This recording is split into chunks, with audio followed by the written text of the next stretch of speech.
চলে আসা অনুসরণ করার কৌশল প্রয়োগ করে। হাত ফেলে তারা মাছ ধরেন এবং ঋতু অনুযায়ী তারা ফল সংগ্রহ করেন। তারা একটি শিকার করতে যাচ্ছে, তীর ধনুক হাতে, সঙ্গে বিশ্বস্ত শিকারী কুকুর। করোয়াই পুরুষেরা ঢুকে পড়ে জঙ্গলের গভীরে। এই কুকুরের কাজ হলো প্রাণীর গন্ধ পেয়ে শিকারীদের সাবধান করা এবং দেখিয়ে দেওয়া শিকারের অবস্থান। তবে চার পায়ের এই সঙ্গী থাকা সত্ত্বেও শিকার মানে ধৈর্য। প্রতীক্ষা করতে হয় সংকেতের জন্য, আর সংকেত মিললেই ঝাঁপিয়ে পড়ে, তীর ছড়ে নিখুঁত লক্ষ্য ভেদে ক্ষিপ্র গতিতে। যদি কোনো বাইরের মানুষ এই অরণ্যে এসে পড়ে, না খেয়ে মরতে সময় লাগবে না কয়েকদিন। কিন্তু কোরওয়াইদের জন্য তাদের কাছে খাবার চারপাশে ছড়িয়ে আছে, প্রতিটা গাছ, প্রতিটা পাতার নিচে। এই গাছটাকে দেখুন, এটা সাগো গাছ। এর ভিতরের আঁশাল অংশ থেকে তৈরি হয় সেই মোটা পেস্ট, যা তাদের খাবারের মূল উৎস। আর ওই ফুলের মতো অংশগুলো, সেগুলো খেতে একবার মাশরুমের মতো, মাটির ঘ্রাণ, জীবন শক্তিতে ভরপুর। এই হচ্ছে সাগো গাছ। তারা এই গাছ থেকে আগে গাছের অংশগুলো সংগ্রহ করেছে, আর আজ আবার এসেছে জঙ্গলের এক দুর্লভ খাবার সাগো ওর্মের খোঁজে। দেখুন, গাছের গুড়িতে ছোট ছোট পোকামাকড় নড়ছে। হ্যাঁ, তারা পেয়ে গেছে আজকের সোনা। গুঞ্জরিত করছে দলে দলে সাগো ওর্ম। এবার চোখ রাখুন এই উদ্ভিদের দিকে। এটা কোরওয়াইদের অরণ্যে পাওয়া এক বিশেষ ধরনের বুনো পাখার গাছ। এখানে বের হলে এর পাতা সংগ্রহ করা হয়। এটি আরেকটি খাদ্য উপাদান। এই হলো আজকের কাঁচামাল, সবকিছুই জঙ্গল থেকে সংগ্রহ করা। এখন সময় হয়েছে এই উপকরণগুলো তাদের গাছ বাড়িতে ফিরিয়ে নেওয়া। এখানে গিয়ে শুরু হবে রান্নার প্রস্তুতি।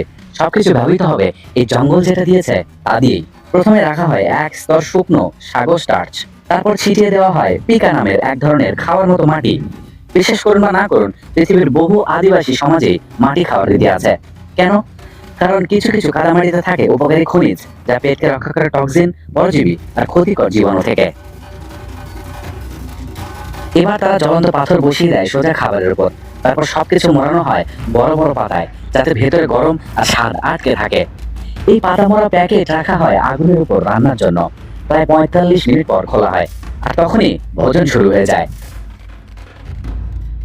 কিছু সাগো ওর্মকে সোজা আগুনে ছড়া হয়, একেবারে জঙ্গলের বারবিকিউ স্টাইলে ভাজা।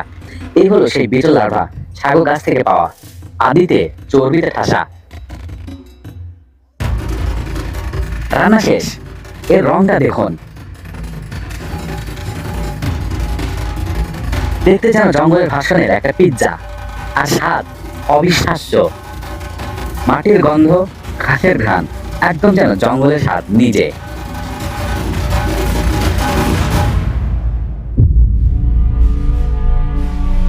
দক্ষিণ পূর্ব পাপুয়ার ঘন ম্যানগ্রোভ বন এটাই কোরওয়াইদের চিরন্তন ঠিকানা। বলা হয়ে থাকে 1000 বছরেরও বেশি সময় ধরে তারা এই অরণ্যের ভেতরেই বসবাস করে আসছে। পাপুয়া নিউ গিনির সীমানার কাছাকাছি সব দিক থেকে গাছগাছালিতে ঘেরা তাদের এই নিভৃত জীবন ছিল বাইরের জগতের চোখ থেকে পুরোপুরি লুকানো। তবে সব বদলে যায় 1970-এর দশকে, তখন প্রথমবারের মতো পশ্চিমা নৃবিজ্ঞানীরা কোরওয়াইদের সঙ্গে যোগাযোগ করেন। আজকের দিনে আনুমানিক 3000 কোরওয়াই মানুষ এখনো এই অঞ্চলে বাস করছেন।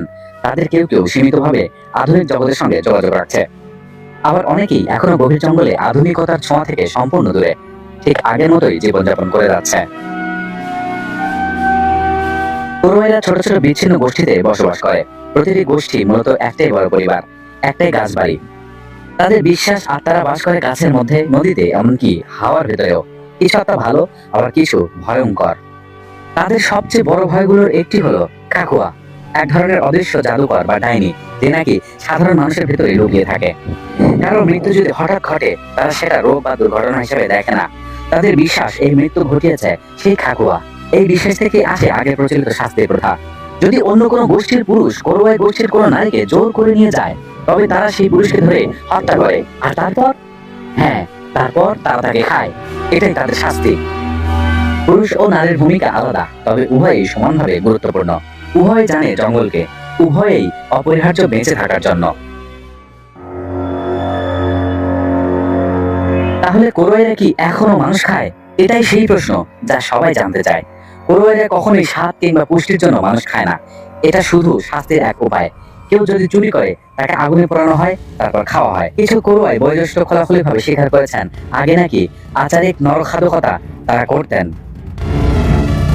এমনকি কিছু বাইরের গবেষক, সাংবাদিক আর আলোকচিত্রীও এই দাবি নিশ্চিত করেছেন, তুলেছেন ছবি, নিয়েছেন সাক্ষাৎকার। তবে এসব ঘটনার পিছনে ছিল একটি নির্দিষ্ট বিশ্বাস। ভেতর থেকে মৃত্যু ঘটায় এমন জাদুকরদের শাস্তি হিসেবেই দেওয়া হতো এই দণ্ড।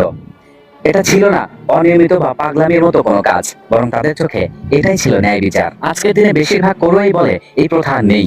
কেউ কেউ বলে অনেক দশক আগেই শেষ হয়ে গেছে, আবার কেউ কেউ বলে এমন কিছু কখনোই সত্যি ছিল না, সবই ছিল বাইরের লোকদের ভয় দেখানো বা মুগ্ধ করার জন্য বানানো গল্প। এমনকি কারো কারো দাবি